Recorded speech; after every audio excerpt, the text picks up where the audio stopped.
महामारी का एक बहुत भयंकर रूप है महाराष्ट्र में, उससे सरकार लड़ रही है और आप सहयोग देने के बजाय उस सरकार को गिराने की कोशिश कर रहे हैं, उसको अस्थिर साबित करने की कोशिश कर रहे हैं। राजनीति छोड़िए।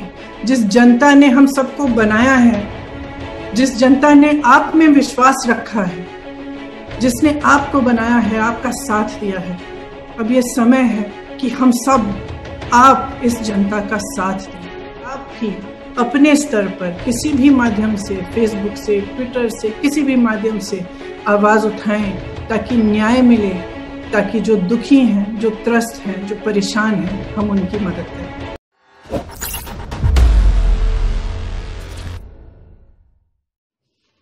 नमस्कार।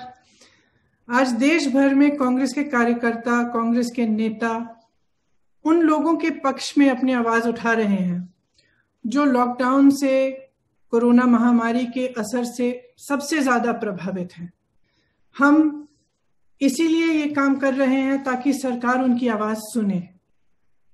10,000 रुपए की मांग कि हर जरूरतमंद के अकाउंट में तुरंत 10,000 रुपए डाले जाएं, ये एक मांग है हमारी।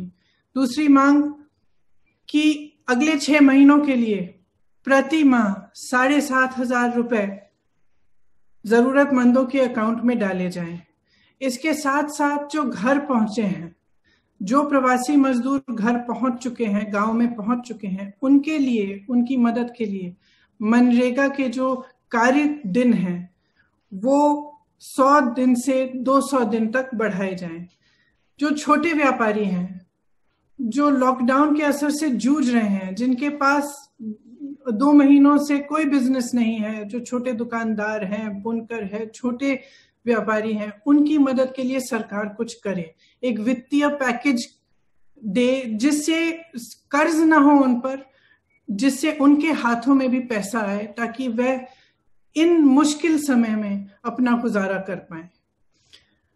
देखिए, मैं खास एक आग्रह करना चाहती हूँ सब राजनीतिक पार्टियों को, लेकिन महत्वपूर्ण तरह से भाजपा के नेताओं को। राजनीति बंद करिए। ये राजनीति का समय नहीं है। ये वो समय है जब पूरा देश इकट्ठा होना चाहिए, जब हर राजनीतिक पार्टी के नेता सबको इकट्ठा होकर अपनी अलग अलग राजनीतिक परहेजों को दूर करके, अपनी विचारधारा के जो डिफरेंसेस हैं उनको दूर करके हम सबको इकट्ठा होकर लोगों की मदद करनी है। जब यूपी में ये सब बस का हुआ, ठीक है, आपने हमारी हजार बसों को नकार दिया, कोई बात नहीं। हमने तो कहा भी था कि आप अपने बैनर, स्टिकर लगा लीजिए, हमें उससे कोई इशू नहीं था। फिर भी आपने वो ऑफर नकारा। 12,000 बसें जो यूपी रोडवेज की हैं, आपने ये ऐलान किया कि हम इनको चलाएंगे, लेकिन आज तक ये सिर्फ कागज पे चल रही हैं, सड़कों पर आपने उतारा नहीं है। इसी तरह से महाराष्ट्र की सरकार को देखिए।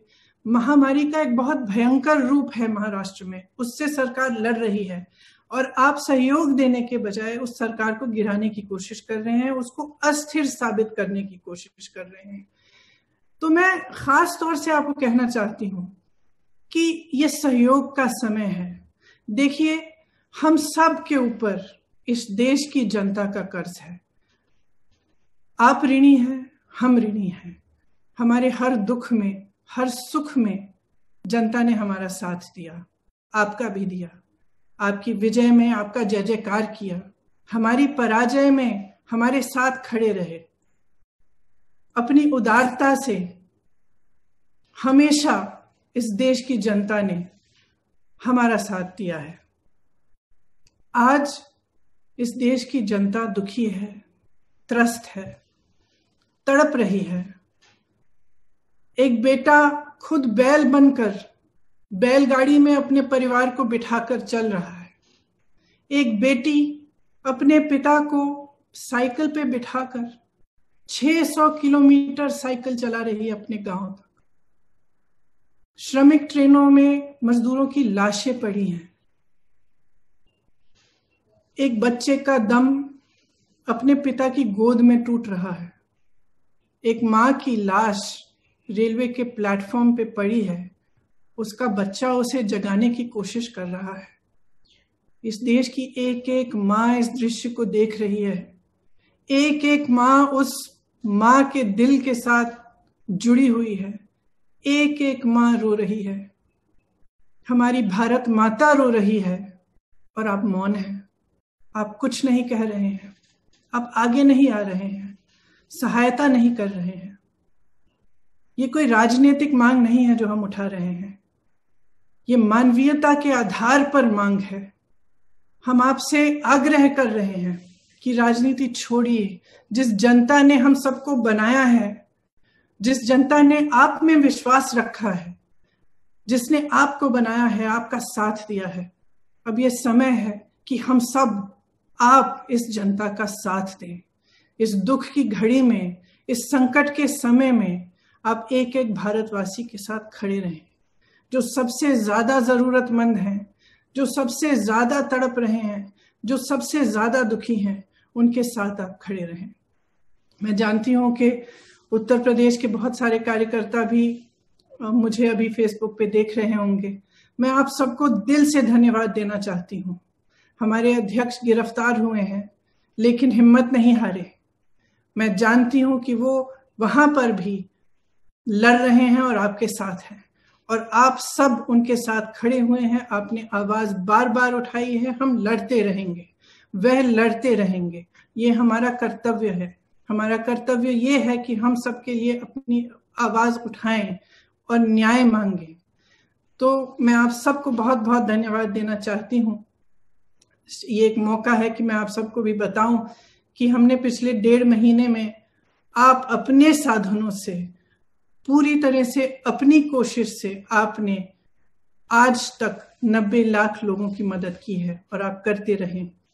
इसीलिए मैं आप सबको धन्यवाद देना चाहती हूँ। और जो भी देख रहे हैं, मैं आपसे आग्रह करती हूँ कि आप भी अपने स्तर पर किसी भी माध्यम से, फेसबुक से, ट्विटर से, किसी भी माध्यम से आवाज उठाएं, ताकि न्याय मिले, ताकि जो दुखी हैं, जो त्रस्त हैं, जो परेशान हैं, हम उनकी मदद कर पाए।